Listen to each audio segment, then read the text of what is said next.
I got the little spinny circle thing, so that means we're live. We're flip-flop today because it's Oh, we are, aren't Freaky we? Friday, Tuesday. No, that's okay. No big deal. It's not a major impact on my life, so it's all good. So we're actually here with the Money Moves. So welcome back, Miss Wendy, and I hope you had a fantastic weekend. Do anything Thank you. outstanding? You did baseball, right? Yeah, lots of sports, baseball and soccer. Yep. So Yes. it was a busy day. Good deal. Yeah, we had Busy baseball too. weekend. So Yeah. it's spring's trying to spring. It's not quite here. It's cold, cold, cold. I'm ready for the warm weather, 70s and 80s all the way. So The sun was hot and the wind was cold this weekend. there you go. There you go. And we're going into that time of year where college graduation, high school graduation. So people start thinking about college. And that's actually what we're going to be talking about today is, man, I've got 1, 2, 3, 5 kids, whatever the case may be. And we're thinking about college and planning and stuff like that. And there's a lot of different things going on. How do I make that happen? So we're going to talk about how the wealthy plan for college and some things to think about with 529s and things like that. So we're going to get started in just a minute. So reach out to your friends and say, hey, you're talking about college for the kids. They're getting ready to talk about how to finance and how to pay for it. So jump on there, share the link, and we'll get started in just a minute.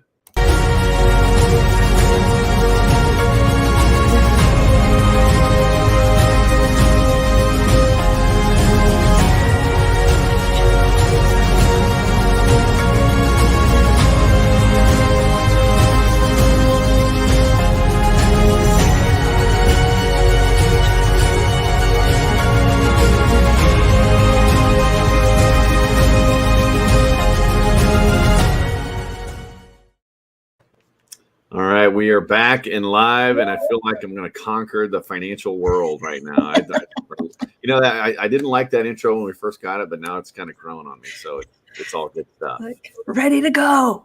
I know, right? So let's talk about college. My oldest graduates from college this year, and as a matter of fact, he got his cap and gown and everything this past week. I know it's kind of a little sad, he sent us a picture of it, and it's like, oh, a little, I can't believe it's already here. So if you've got kids, it goes like that. Yeah. Which also goes to the other side. I pulled out his last amount from a 529 we set up for him a while back. So we closed it out and it worked perfectly the way we planned it and stuff like that. But I say it worked perfectly. It didn't work as perfect as it could have. We obviously, had to, not obviously, we had to mix in a little student loans and stuff like that with it. But it did okay.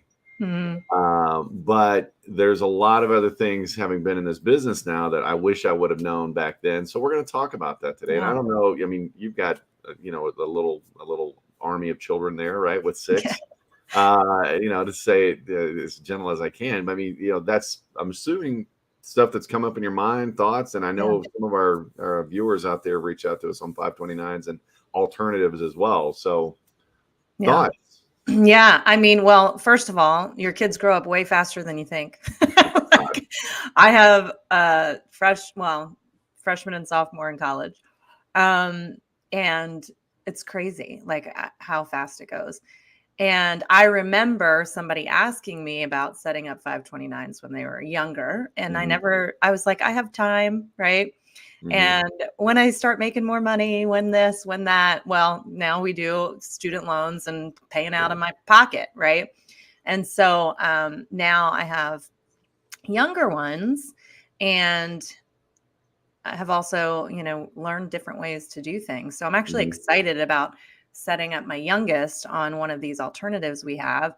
And the cool thing too is, I don't know. I'm an entrepreneur. I really want my kids, if they're entrepreneur-like, to not have a boss. And so, I'm not always like a big pusher of college. So I like the flexibility too that some of these things we can do offer. So we can get into that a little bit. Yeah, and you probably just triggered some people with that comment, with the whole college. I mean, I'm in the same page though. I mean, college to me, it's become a business. And what's happened is because student loans have become so easily and readily available, it's enabled colleges to just charge whatever the heck they want. Right. And they know that you're going to get the financing. If you want to go to, University X or whatever, you're going to pay for it and they're going to charge you for it.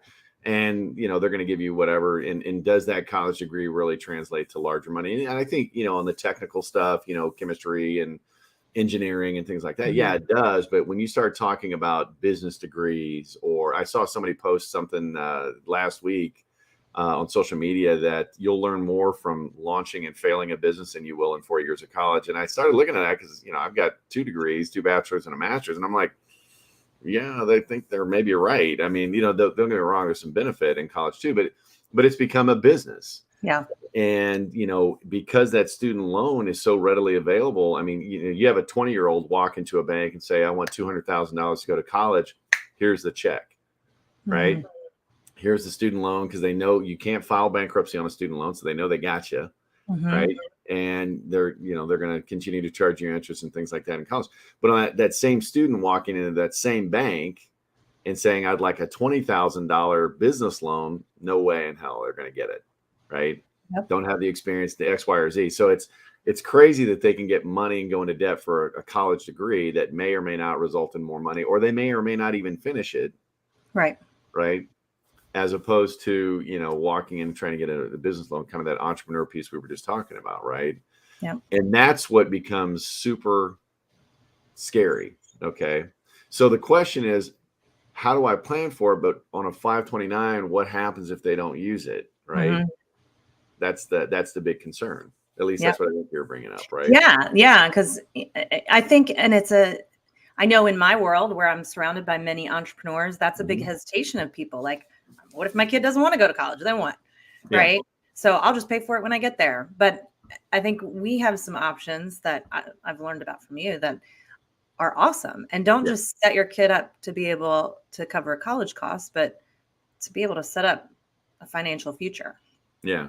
And the real question is, for those parents out there that are like, thinking about, okay, I do need to do something for college, but what if, right?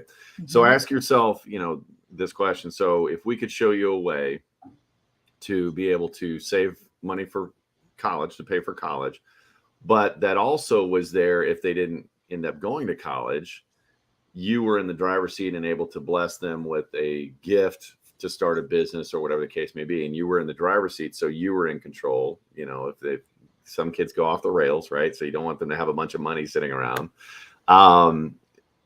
If we could show you a way to do that, would you want to learn how to do it? And I think the answer is yes, right? Absolutely. Yeah. Because we all want to empower and enable our children to have success, right? Now, a lot of us think, well, maybe I can't afford it, but we've got what we call the $1 Million Baby Program. We've actually got a whole webinar we're doing free next week. So we'll post the link and register for that. But it's called the $1 Million Baby Program, where you can actually start with your child when they're young and start putting money away, because you've got to have seed money if you want to have a crop down the road, right?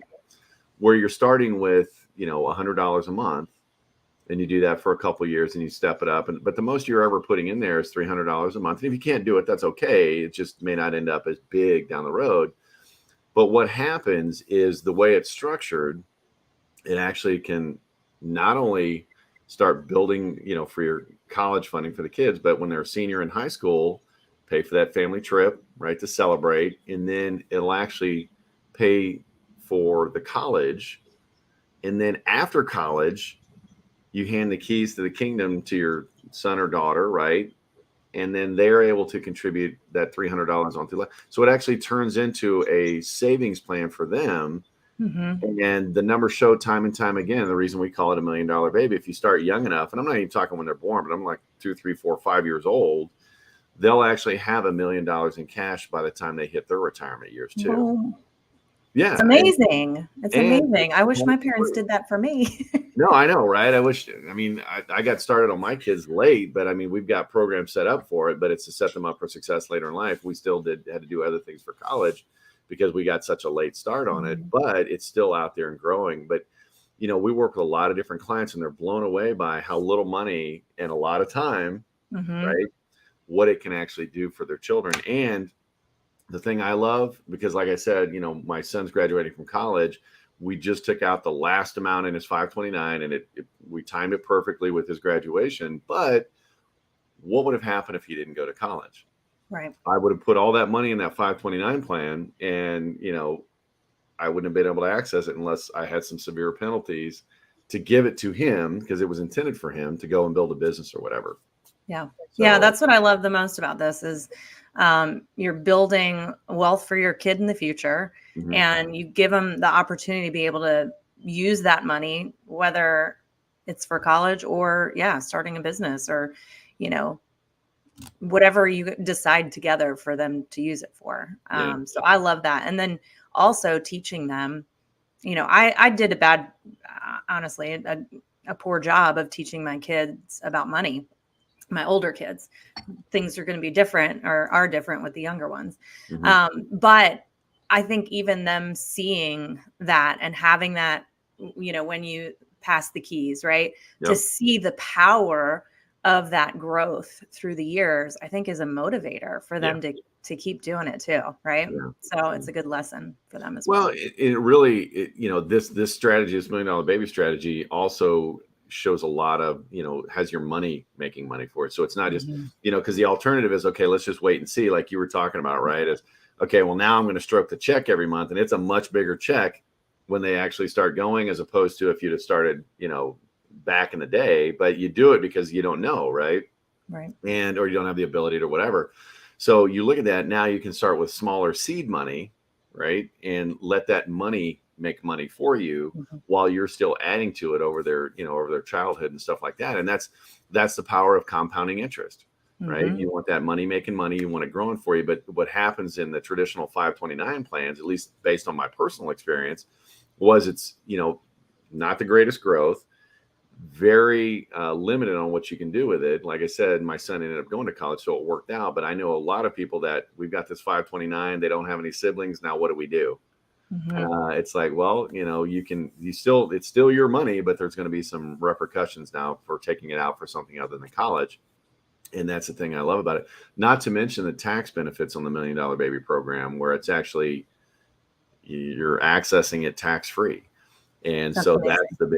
that's the big payoff down the road. So, as far as saving for college, I mean, I think most parents out there want to do it. Yeah. I mean, We all have good intentions. yeah, we all have good intentions, but why don't we just pull the trigger on it? What are some Well, I reasons? think it's lack of education of truth. I know when I actually had, I think, a 529 set up that I just stopped contributing to at one Mhm. point, but I didn't know, like, I wasn't clear on the path to get there. And it was kind of like, what can you put in it?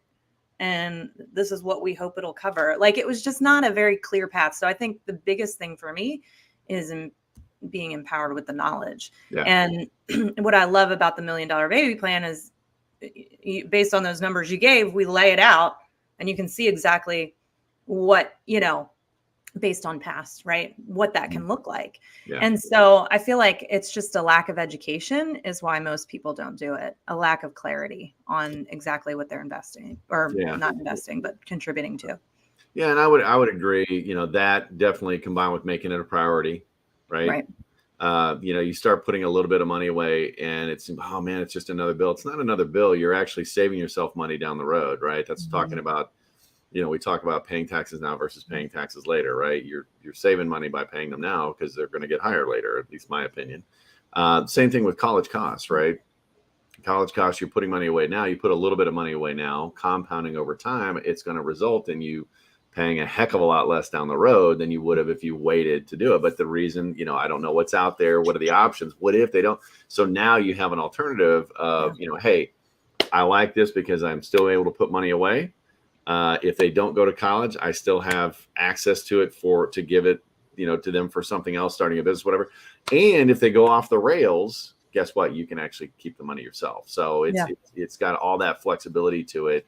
And that's what I like about it, right? Is the fact that it does give you that flexibility, and you can start with a little bit of nothing, right? I mean, starting off with $100 a month, and depending on your budget, and I get it. I can remember when $100 was a lot of money to me, but I mean, I just went and filled up my gas tank. And are you kidding me? That's almost like a tank of gas in a truck now is $100. So, a little less driving, save money for your kids' college because it's still the same $100 there. But Yeah. And we've talked about this before, but like that kind of delayed gratification, right?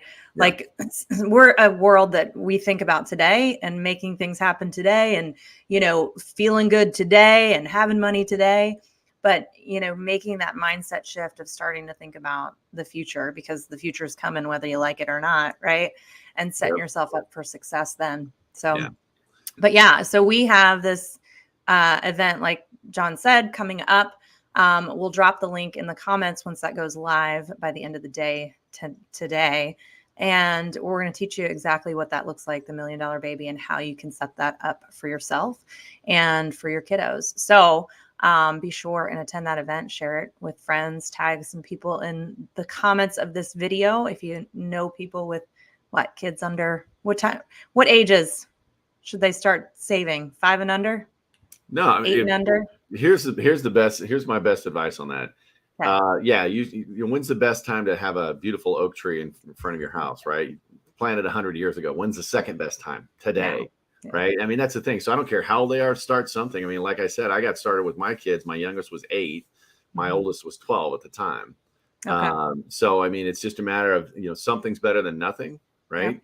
But yeah, Yep. ideally, if you can, I mean, that $1 Million Baby program that we talked about, where okay, they have $1 million and we can map it out and show you. I mean, typically, if you're starting under the age of 5, you're good, right? Awesome. So, but yeah, Love if you've got kids and you're worried about them being racked up with student loan debt, because I'm going to tell you right now, the government's not going to forgive the student loan. They can't. That's a whole other conversation for another day.